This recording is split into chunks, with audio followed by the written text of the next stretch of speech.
যতই করো না হুড়োহুড়ি, 4 তারিখে খাওয়াবো তোমার ঝালমুড়ি। পরে রসগোল্লা খাওয়াবো বলেছিলাম, কিন্তু খাওয়ানো যাবে না, ও ঝালমুড়িরই যোগ্য। 4 তারিখেও আমাদের কাছে অফার আছে।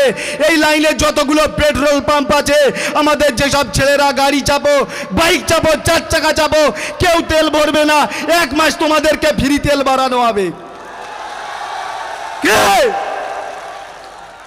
আমাদের কিছু হারানোর নেই, আমাদের কিছু পাওয়ার নেই।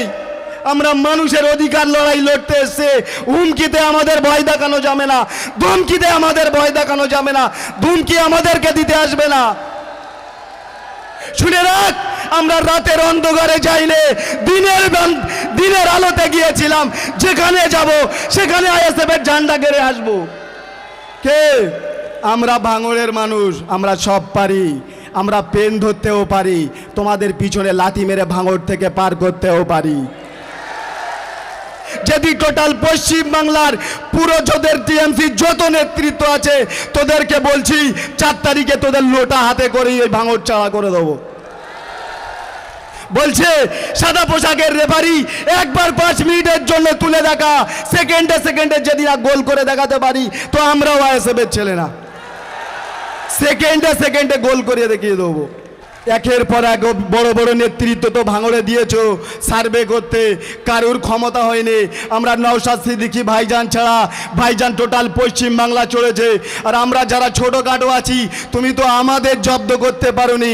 এখন তো ময়দানে আমাদের নেতা নওশাদ সিদ্দিকী ভাইজান আছে। কে? একটা থানায় যেতে গেলেও বলে আব্বা আমাদের মেরেছে, একটু থানায় এসো। কিন্তু আমাদের কি প্রয়োজন হয়?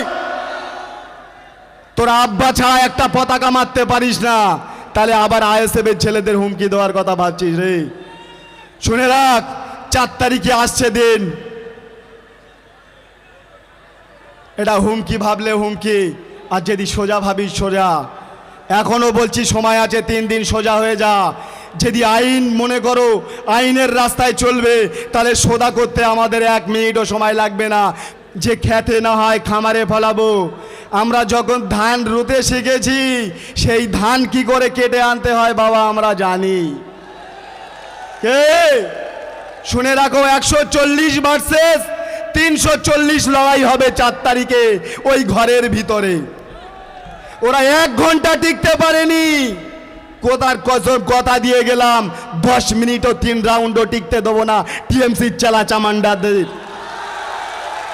আজ শুনে রাখো, গর্ব করে বলে যে ভাঙড়ে এই রাজনীতি করতে এসে কোথাকার মানুষের সিট দাঁড়ার কত দাম জানি না, আমরা বলতে পারি ভাঙড়ের ছেলেদের, ভাঙড়ের যুবকদের সব থেকে সিট দাঁড়ার মূল্য আজকে বেশি। এদের সিট দাঁড়ার দাম এরা এত রেখেছে যে কোনো রকমে পাচ্ছে না। সিট দাঁড়া মেরে কেস খাইয়ে তো জব্দ করতে পারছে না। টাকার অঙ্কে বলছে এখন কে এদেরকে কিনে নেওয়া হবে। শুনে রাখ, এটা ভাঙড়ের যুবক, এদেরকে কেনা এত স্বভাব তোদের সোজা হবে না রে ভাই। ওই জন্য ওকে 4 তারিখে ঝালমুড়ি খাওয়ানো হবে। আজ 2021 থেকে 2026 যে লড়াই 2021-এ শুরু করেছিলাম, আজকে 26-এ আমাদের এই 29 তারিখে সেই লড়াই শেষ করতে হবে।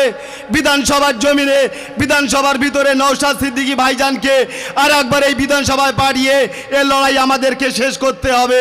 এই ভাঙড়বাসী অঙ্গীকারবদ্ধ হতে হবে যে এ লড়াই আমরা লড়বো, এ লড়াই আমরা জিতবো, এ লড়াই আমাদের জিততেই হবে। পারবো তো? আজকের রাতে দিনে কালকে যে অভিষেক ব্যানার্জি কানাডাঙ্গাতে মিটিং করে গেল, মিটিং করার পরেই ভাঙড়ের বুথে বুথে গিয়ে বলছে যে আমাদেরকে 50,000 ঘর দান করে গিয়েছে, আধার কার্ড নিয়ে আসো তোমাদেরকে ঘর দেওয়া হবে।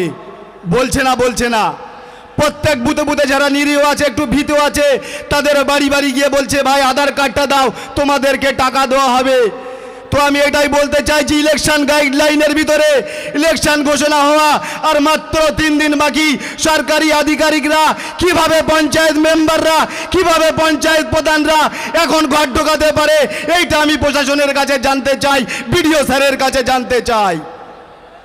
যদি এই অফার তোমাদের কাছে থেকে থাকে তবে শুনে নাও। কে? আমরা তো বাবুল সুপ্রিয়কে লিইনি ভাই, তাই তো?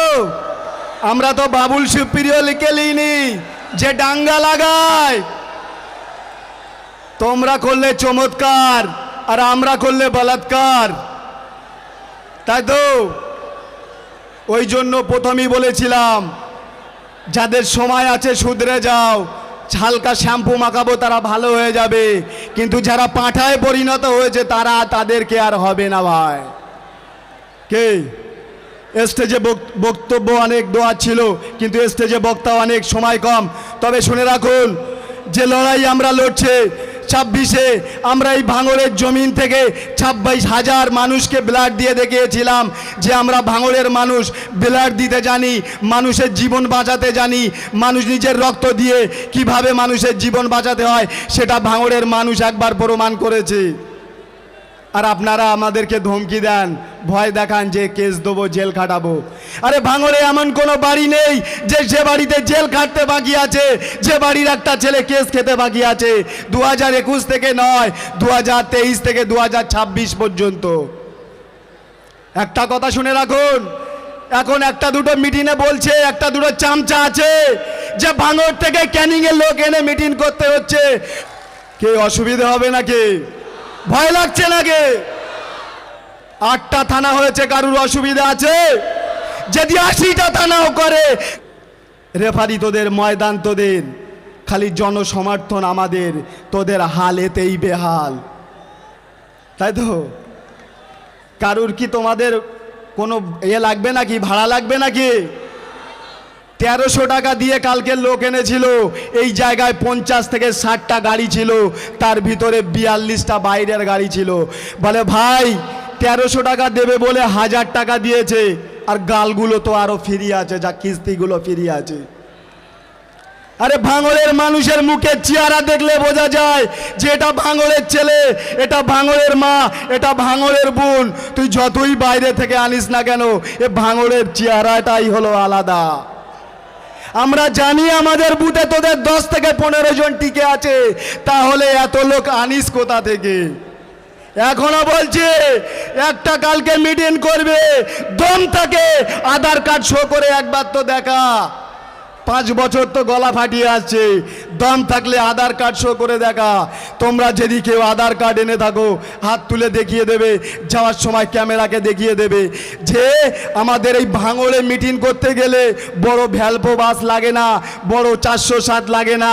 আজকে সবাই দেখো বেশিরভাগ গাড়ি ছাড়াই হেঁটে পদমিছিল করে এসেছে। পদমিছিল করে হাড়োয়া থেকে আসা কি সম্ভব? হেড়োভাঙা থেকে আসা কি সম্ভব? শুনে রাখো, আপনারা যে বলছেন